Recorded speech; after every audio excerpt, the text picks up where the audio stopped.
Whip is the recipient of 2021 scholarship.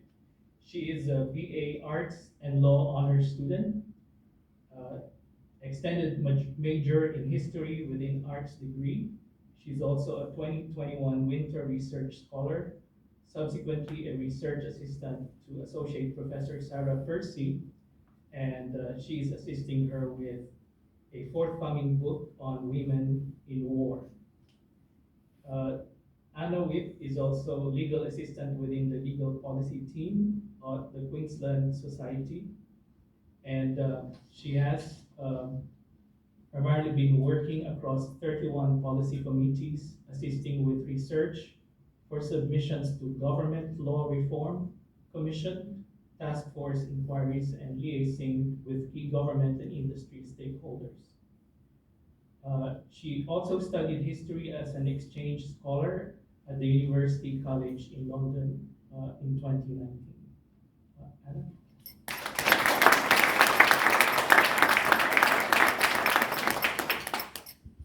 Thank you very much, Dr. Murata, for that kind introduction. Good evening, Chancellor, the Honourable Professor Gareth Evans, ladies and gentlemen. In opening, I'd like to acknowledge the traditional owners of the land on which we meet, the Turrbal and Yagara people, and pay my respect to their elders, past, present, and emerging. I'd also like to extend that acknowledgement to Torres Strait Islander elders and people. As Dr. Murata mentioned, I was fortunate to receive the 2021 George Georges Research Scholarship. The purpose of the scholarship is to allow a student to undertake a research project in an area that reflects the values and goals of the late Senator George Georges. My research focused on the issue of climate change litigation, particularly human rights avenues of litigation, and a case currently pending before the UN Human Rights Committee in Geneva. The case was filed against Australia by a group of 8 Torres Strait Islanders who allege the state has violated their human rights through its failure to take adequate action to combat climate change. In my report, I sought to firstly consider the utility of climate change litigation as a governance strategy, and secondly, discuss the Torres Strait Islander case and its significance. With respect to this first issue, I found that climate change litigation is emerging as an increasingly significant governance strategy for holding both governments and corporations to account for their climate inaction. Research by the United Nations Environment Programme and Columbia University has showed a considerable increase in both the number of cases being filed and the number of jurisdictions in which they are being brought. A further interesting trend in these cases is that there are increasing cases which utilise human rights principles in attempts to compel climate action. Commentators are referring to this as the rights turn in global litigation efforts. Australia has found itself subject to this rights turn with a case instituted by the so-called Torres Strait A. It is being heard by the UN Human Rights Committee, the treaty responsible for overseeing compliance with the International Covenant on Civil and Political Rights. The key issue for determination is whether Australia has violated its obligations and Torres Strait Islanders' human rights under the ICCPR through its failure to adopt appropriate climate change mitigation and adaptation measures. This case is set to have significant international and domestic implications. Internationally, it will set a leading precedent on climate change and human rights, which will influence the jurisprudence of international, regional, and domestic bodies.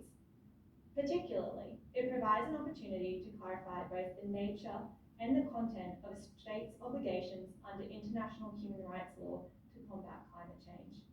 This new benchmark may also, in turn, influence state policy. Domestically, the most pressing question is what this case will mean for the Torres Strait Islander claimants. A finding in their favour would be a global validation of the impact that climate change is having on their human rights. Further, this case has already generated a significant amount of press coverage. Such coverage, in turn, can generate political pressure, potentially influencing policy.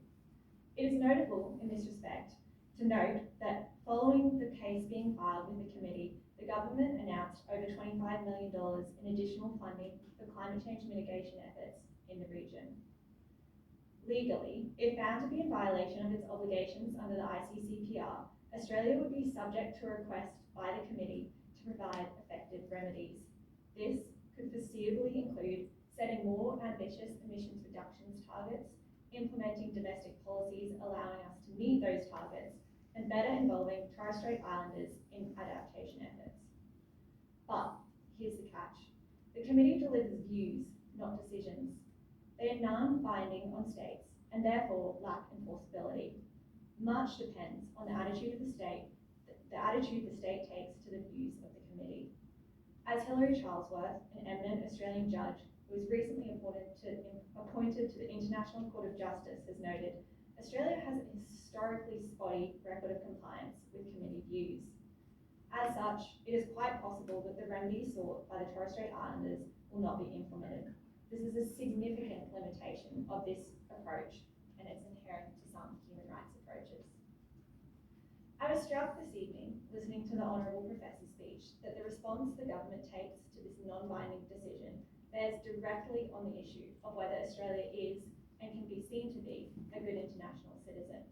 I was delighted, in particular, to notice the resonance between my research and the second and fourth of Professor Evans's benchmarks, namely, whether we are doing everything we can in our power to protect universally recognised human rights, and whether we are being an actively committed participant in attempts to combat, for example, climate change. I would argue that we both have a national interest imperative and a moral imperative to improve our efforts in relation to climate change. On this note, I would like to thank the Honourable Professor for his insightful presentation tonight and for allowing me to be a part of the evening's proceedings. I look forward to reading the book when it arrives and considering how that might further my own research. In closing, I would like to thank a number of other people. Firstly, the George George's Research Scholarship Committee, including its chair, Mr. John Kelly, and members of the Research Awards Selection Committee. Your generosity in establishing this scholarship has allowed me to explore my interest in this area, and in doing so, has influenced the direction of my future studies. Thank you.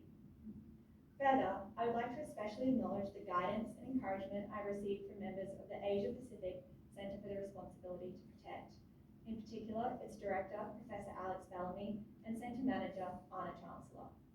Finally, I'd like to thank my international law lecturer, Professor Anthony Casamadis, and my colleagues from the Queensland Law Society, Dr. Brooke Thompson and Ms. Binny DeSarin, for always being open to discussing my ideas with me. Thanks also to my mum and dad for their continual